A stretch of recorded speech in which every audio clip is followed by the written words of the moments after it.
Welcome to the Hollywood Hustle channel, presented by Molly and Lester. Hello, I'm Molly. And I'm Lester. And we're extremely excited to be your hosts on Hollywood Hustle. In this podcast, we'll be deep diving into Charles Lenhoff's journal, Hollywood Hustle. Hi, and welcome to episode number 7. In this episode, we will talk about how UTA and ICM defend their crimes. Lenhoff compliments ICM's Michael Garfinkel and UTA's Steve Marenberg for their excellent legal skills. Lenhoff had grabbed the tigers by their tails and tried to overcome their 12b6 motion, and it was trench warfare. During the litigation, UTA and ICM kept messaging that all my claims were just innocent parallel conduct. Yet the world will remember that a few very smart agents rigged the market and then blew apart the barn doors that kept the Uber agencies from going hog wild.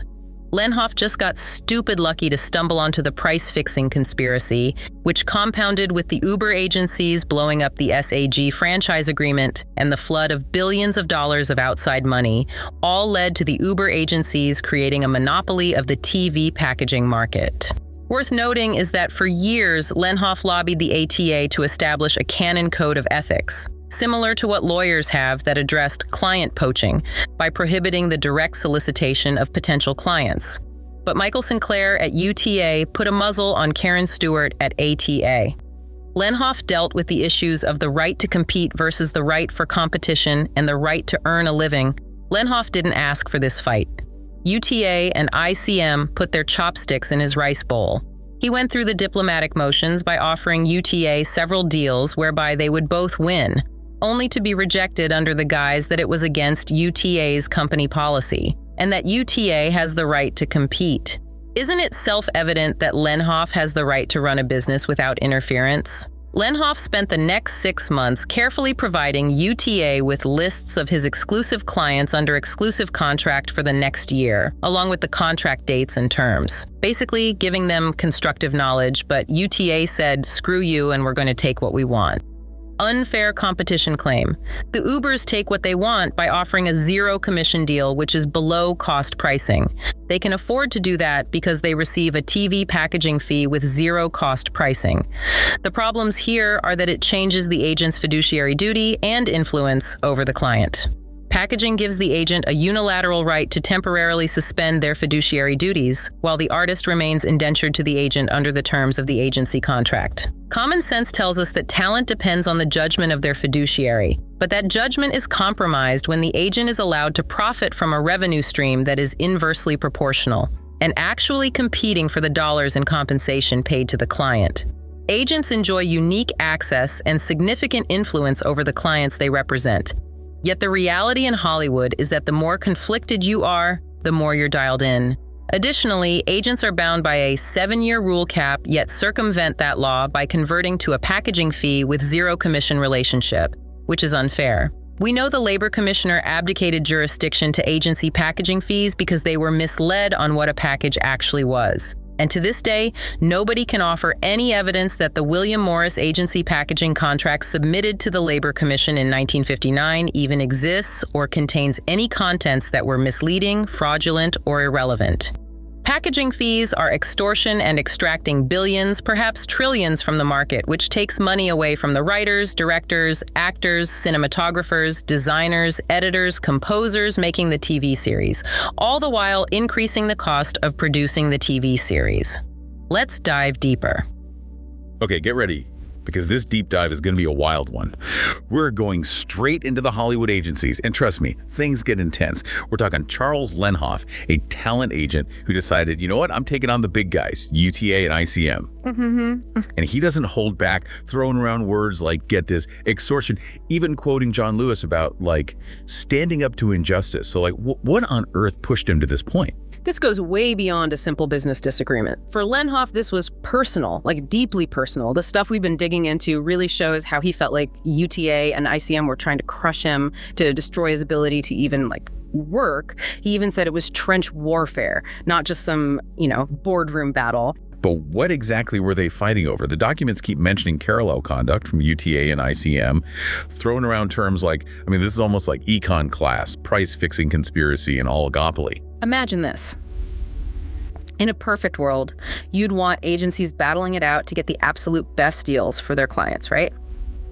Well, Lenhoff is saying, hold on, UTA and ICM, they weren't playing fair. He's saying they were in cahoots, possibly messing with prices in the TV packaging market to make themselves richer. And that's where antitrust law comes in, which basically exists to stop monopolies and keep things, a level playing field. He even compares it to that whole MCA thing from way back in '62 when they basically kicked MCA out of the agency world to stop this exact thing from happening.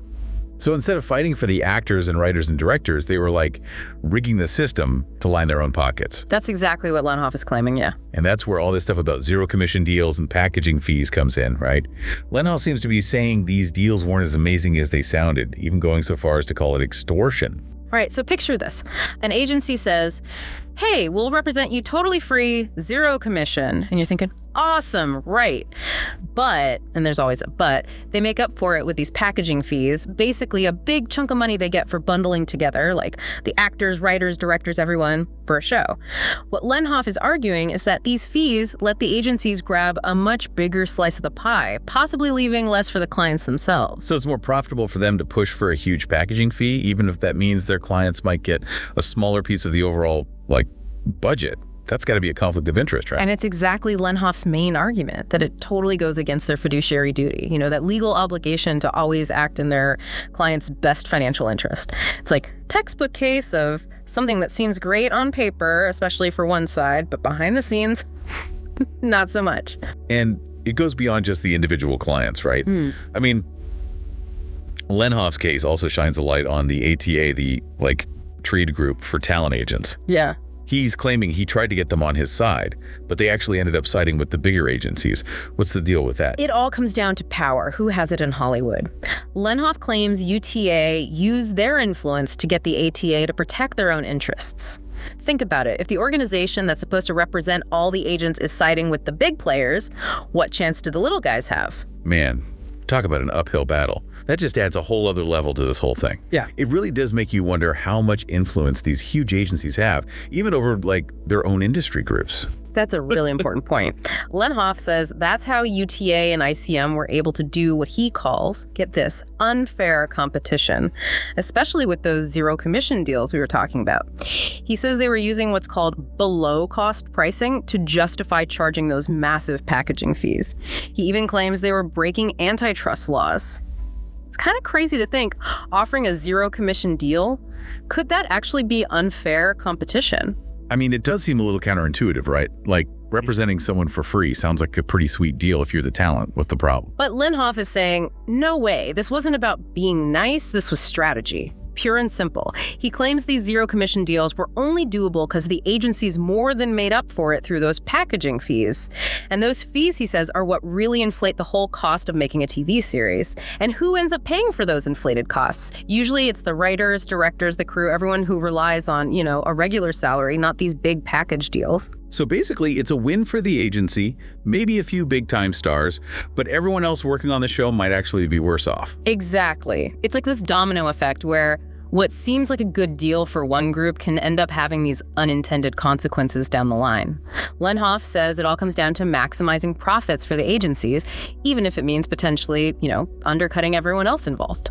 Now, these excerpts also mention something called a 7-year rule that Lenhoff claims the agencies were finding ways around. What's that all about? So the 7-year rule is a California law, and it's designed to stop talent agencies from locking clients into these super long contracts. It's basically there to protect artists from getting trapped in agreements that might not be good for them. So how are they getting around it? Okay, so Lenhoff claims that by switching to these zero commission deals, but with those packaging fees attached, the agencies found a way to basically sidestep the rule. They changed how the agreement looks on paper, but Lenhoff argues the end result was the same. They were still holding on to clients for longer than they should and still raking in those big packaging fees. So it's like finding a loophole to get around what the law is actually trying to do. That's a pretty bold claim. Oh, he doesn't stop there. He takes it even further, actually, comparing this whole situation to that MCA consent decree we were talking about before, the one from 1962. Right, where MCA got pushed out of the agency business to stop them from controlling everything. Exactly. And Lenhoff is saying it's happening again. He's saying these giant agencies are finding sneaky new ways to throw their weight around and potentially, crush the competition just like MCA allegedly tried to do all those years ago. It's crazy how this case just keeps getting deeper and deeper, right? We started with a simple contract dispute, and now we're talking about, like, agency practices, labor laws, even stuff from Hollywood history. It's like this case is a window into how power really works in Hollywood. Totally. It really makes you think, like, what else is going on that we just don't even know about? All these deals being made, people using their influence, and how does it all affect, like, what we actually get to watch? Makes you wonder, right? And Lenhoff's case brings up this even bigger question. Is this whole system actually good for the artists in the end? Or does it just create a situation where only a tiny handful of people actually get to succeed? That's the big question, right? And it's not even just about the actors and writers and directors. Lenhoff seems to be saying this stuff has even bigger implications, maybe even affecting us, the viewers, at home. Oh, absolutely. He's saying straight up that these crazy packaging fees, they're a big reason why making TV shows costs so much these days. And think about it, if the studios have to pay the agencies more, who do you think ends up paying for that? It's very possible that we're the ones paying higher prices for our streaming services and cable bills because of all this. Wait, so this isn't just some Hollywood drama. This could actually be affecting what we watch and how much we pay for it. That's exactly what Lenhoff is claiming. He's basically lifted the curtain on this whole system, whether he meant to or not. And now we're all like forced to look at it and ask, is this even sustainable? Is it really fair to everyone? The artists, the crews, the studios, and yeah, even the people watching at home. I've got to say, this deep dive has been pretty wild. Yeah. We started with what seemed like a pretty straightforward legal battle, and we ended up uncovering like all these layers of like how agencies operate, potential conflicts of interest, even possible financial consequences for regular viewers. It's really eye-opening. It just goes to show you one case can turn into this whole huge thing. We might not have all the answers, but you got to give Lenhoff credit. He's brought some really important stuff to light, stuff that deserves a closer look, a lot more discussion. It makes you think, what other stuff is happening behind the scenes in Hollywood, and how is it shaping the movies and shows we watch? Those are definitely questions worth thinking about. And to all our listeners, if this got you thinking, do some research yourself. Look into the history of agents, how the TV industry actually works, those antitrust laws we talked about. You might be surprised what you find.